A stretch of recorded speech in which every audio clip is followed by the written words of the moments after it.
on a essayé de régler tout, puis on essaye toujours à un moment de régler les moindres détails, puis là c'est la première fois que je prends du recul, je l'avais imaginé comme ça.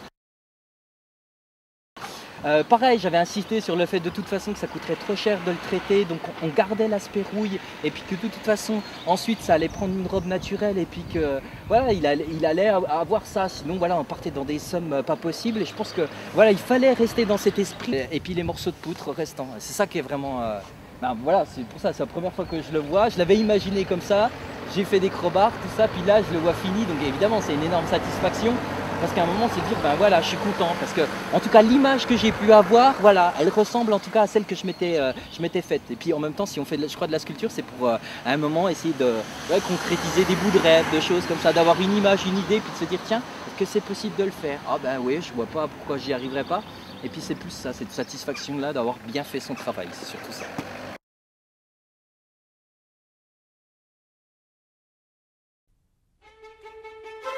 Je suis gaulois, je suis sportif, je suis à l'œuf, ce que le pot est à la poule. Je suis le coq, mais moi je suis le coq Japy. Tous mes copains de promo ont trouvé des bonnes places. Moi j'ai grandi trop vite. Et ma cage est devenue trop petite. Mais je n'ai pas les deux pattes dans le même sabot. Alors je me suis refait, à partir de rien. J'ai grandi sur des ruines, je suis un pur produit de la démolition. Et on m'a trouvé un perchoir sur une belle place, un peu plus bas. Je suis le coq Japy. Aujourd'hui, c'est le grand jour. On me déménage. On va m'enlever mes bas de contention et je resterai campé sur ma position, soudé à mes principes.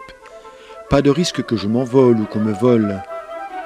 Et d'ici, près des élus qui m'ont voulu, sur toi Fontenay, je veille.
Avec l'ancien DG, donc directeur des services de la ville, donc Manu Rivalin, on s'était croisé à un vernissage où il y avait Patrick, c'était pour une expo de photos qui s'appelait Sage Pays.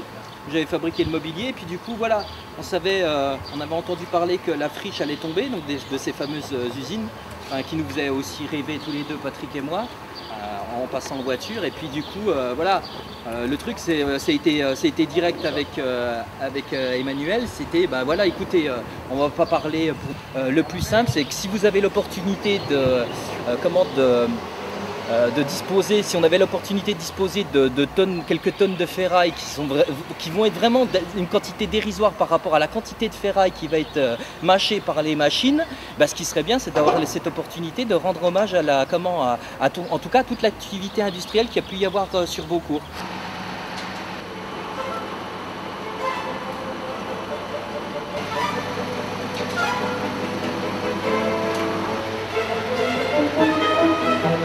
Et puis du coup, voilà, ça a été dit, en même temps, c'est dit, bah voilà, il n'y a pas besoin d'argumenter plus, c'est aussi simple que ça. Après, si vous passez à côté de ça, bah tant pis pour vous, ça serait dommage.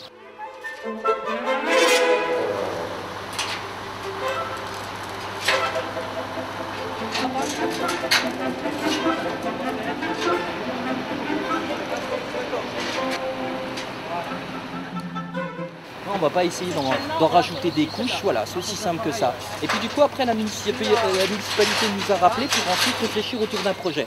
Donc là, c'est là à ce moment-là qu'on a réfléchi avec Patrick, et puis on a défini essayé de définir quelque chose qui pourrait se rapprocher en tout cas à une emblème. Donc on est parti sur des illustrations, sur différentes configurations de sculptures qui pouvaient être des symboles par rapport à ce qui s'était passé.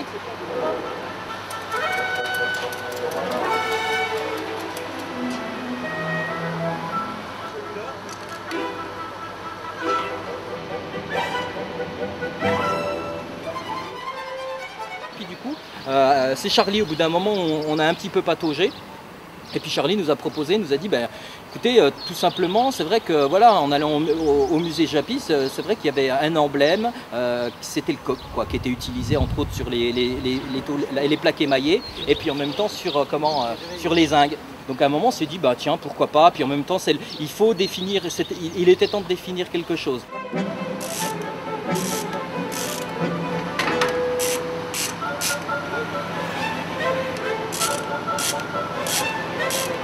Et puis ensuite on est parti en ayant l'autorisation de travailler sur place, de prélever sur place donc des parties de la démolition. Donc du coup pareil, on a montré patte blanche avec l'entreprise Nazar de démolition. Et puis on y allait régulièrement. Puis bon, je pense que vu qu'il nous a vus aussi dans notre jus, on arrivait en bleu, on était dans nos petits sabots, on chaussait du 2 à ce moment, en disant écoutez, on fait super attention pour les mesures de sécurité, on respecte, tout ça. À un moment, ils ont été super larges. Donc du coup, ça nous a permis de prélever du matériel. En même temps, quand sur place, on n'avait pas soit les moyens de levage, donc du coup, ils arrivaient, ils nous prenaient une brassée de ferraille, nous la posaient devant l'atelier du fer à cheval, et puis on a travaillé sur place, quoi.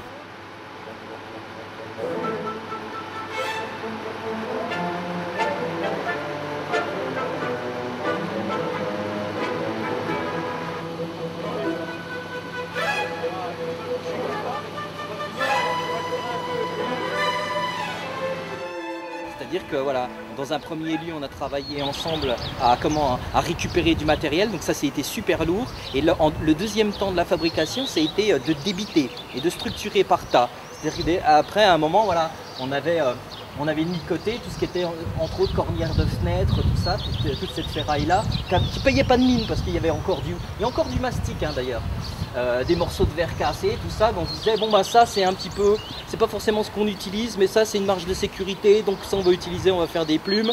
L'autre partie, les plumes d'apparat, on a mis tout de côté, on savait déjà plus ou moins que ça allait déjà les plumes d'ornement.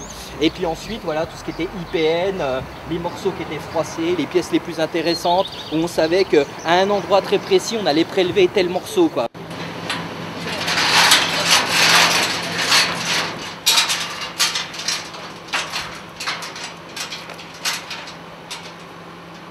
Et souvent, ce qui a un petit peu, ce qui a interrogé les gens, c'est de dire mais comment vous avez fait pour déchirer un bout de ferraille comme ça? Comment vous avez fait pour pouvoir tordre un morceau d'IPN mais carrément sur lui-même et le replier? Puisqu'on disait non, le travail c'est le même travail qu'on fait avec Patrick quand on fait du petit, du moyen.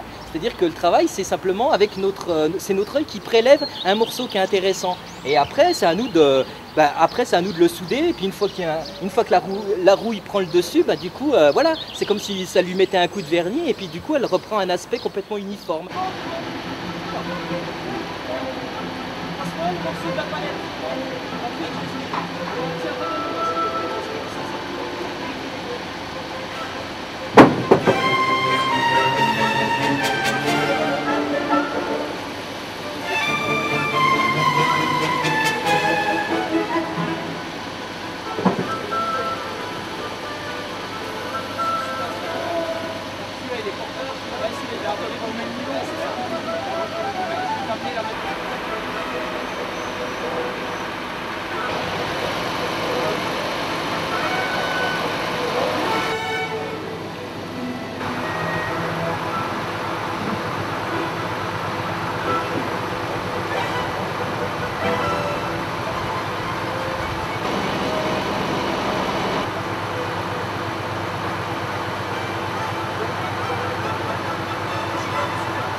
était intéressant, c'était de pouvoir travailler sur place et pendant les journées du patrimoine, d'avoir la possibilité d'accueillir simplement les gens, qu'ils aient aussi cette opportunité, puis qu'on ait aussi cette opportunité-là, de leur parler, mais très simplement.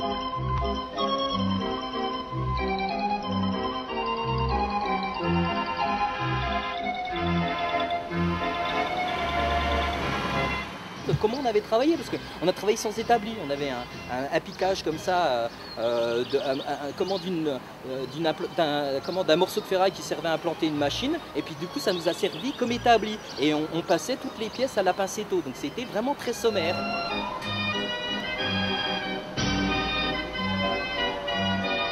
Et puis donc du coup les seules références qu'on avait, c'était un petit coq en plastique que Patrick avait, un petit jouet, puis du coup ça nous permettait de prendre du recul pour pouvoir assembler la pièce.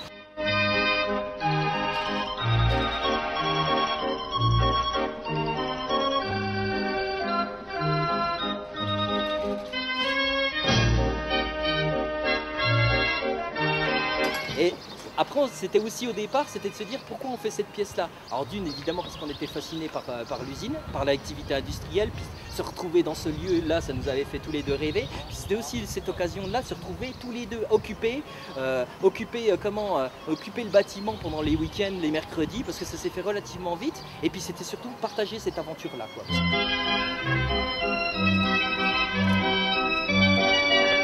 C'était une vraie aventure, quoi. Puis on a appris tous les deux. Et puis en même temps, c'était se confronter, parce qu'on n'a pas forcément l'habitude de travailler ensemble, même si on a eu déjà d'autres expériences. C'était la première fois qu'on se retrouve dans un projet aussi ambitieux, quoi. Et puis en même temps, voilà, quand on a défini une illustration, donc partant du coq, à un moment, on s'est dit, waouh, maintenant il va falloir le réaliser.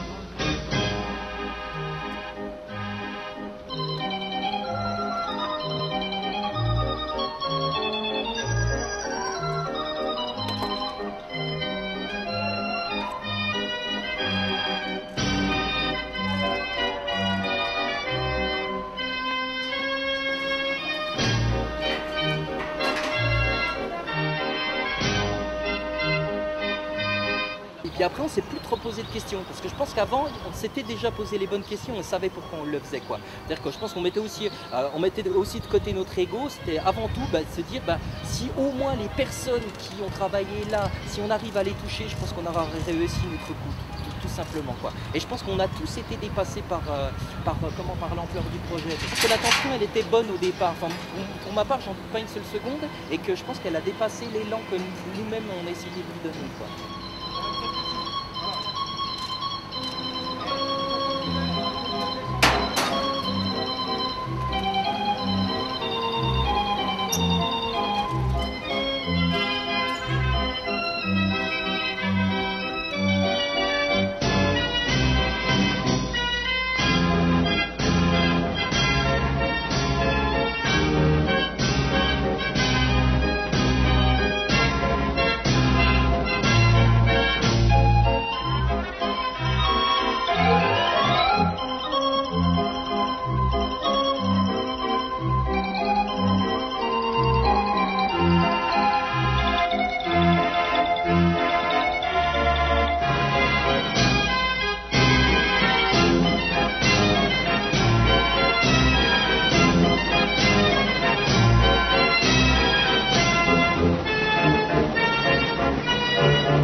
Énormément de coups de téléphone et puis vous avez eu énormément de réflexions parce que les gens à un moment, voilà, ça c'est la plus grande fierté, c'est quand des personnes disent mais quand est-ce qu'il va être installé parce qu'il faut absolument qu'il soit visible, ça va faire partie, ça va être un emblème de Beaucourt, ça va faire partie des bâtiments, des choses qui sont phares par rapport à ici, puis on a senti vraiment un élan qui a fait que les gens s'en sont accaparés, donc évidemment ça c'est la plus grande des fiertés parce qu'à un moment c'est de se dire ben voilà, nous on n'est pas du tout propriétaires mais on est les parents de ça, mais après voilà, après le but du jeu c'est que chacun puisse, après c'est le fait de savoir qu'il y a des gens qui vont prendre du plaisir de se poser sur un banc et puis de se dire bah tiens voilà, c'est un petit bonheur quotidien, je vais voir mon coq, quoi. C'est un petit truc de voir les oiseaux qui vont nicher. Tiens, j'ai aperçu qu'il y avait un nid à l'intérieur. Voilà, d'aventures comme ça du quotidien qui peuvent paraître insignifiantes et en même temps qui peuvent être un immense bonheur pour quelqu'un. Voilà. Et je pense que c'est le cas quand on fait de la sculpture. C'est un moment de se dire, bah tiens, voilà, on a réussi en tout cas, humblement, mais au moins à donner des petits bonheurs, quoi. Ben, ça a été long, quoi. À un moment, je pense qu'on a arrêté de compter nos heures. Enfin, je suis pas à compter les heures, mais parce que ça n'a plus aucun sens. Parce que ce qui a vraiment un sens, c'est de le définir comme on l'a imaginé. Donc du coup, comme je dis, et comme je le répète souvent, ce qui fait la différence sur n'importe quel autre projet, c'est pas le proratador qu'on va passer, c'est tous les coups de rein, les derniers coups de rein, c'est les 1 plus 1 plus 1 coup de rein qui font la différence au final. Attends, il est là. Donc du coup, après, c'est vrai que c'était énorme. Après, je pensais pas non plus que ça allait prendre autant de temps, que ça allait être aussi... Mais en même temps, voilà, il faut le temps qu'il faut pour arriver à finaliser ce projet-là, aussi bien avec le bureau d'études pour imaginer le socle, parce voilà, ce qu'on n'avait pas prévu au départ. Enfin, tout prend du temps après, quoi. Le moindre truc, il faut bien anticiper à l'avance, parce que voilà, il a été déplacé une fois. Entre autres, la crête a été tordue. Détail insignifiant, mais voilà, il a fallu bosser en hauteur, la couper. À un moment, je pensais que j'étais un Superman. J'avais pris un bon petit déjeuner, et puis finalement, non, il a fallu vraiment que je la coupe, que je la redresse, et puis que je la ressoude en équilibre, en faisant l'équilibriste là au-dessus, quoi. Donc voilà, c'est jamais terminé. Je pense que je serai, comme Charlie me posait la question, ça va, t'es content? Je dis, je serai content quand, voilà, le jour de l'inauguration, quand la clé sera soudée, quand tout sera fini, quand tout sera finalisé à ce moment-là, mission accomplie. Mais juste, voilà, pour moi, la mission, pour nous, la mission, elle n'est pas encore terminée, quoi.